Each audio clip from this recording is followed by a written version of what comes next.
आपला बाळ बरा नसला की आपलं मन कुठेच लागत नाही, हो की नाही? तुमचं पण असंच होते का? मला नक्की सांगा. माझ्या बाळाला वॅक्सिन लागलेली आहे 1.5 वर्षाची, म्हणून माझं मन कुठेही लागत नव्हतं.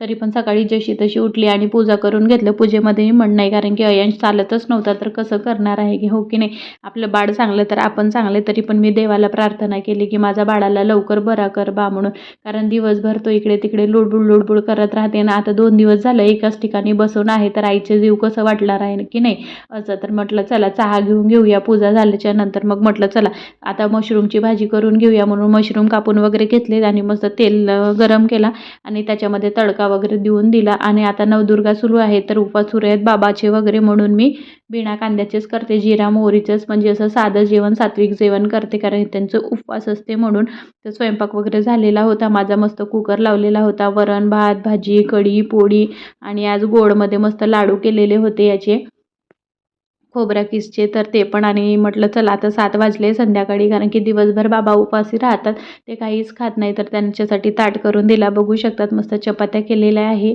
आणि ते मशरूमची भाजी लाडू आणि वरण वगैरे करून दिलं, त्यांना दिलं जेवायला.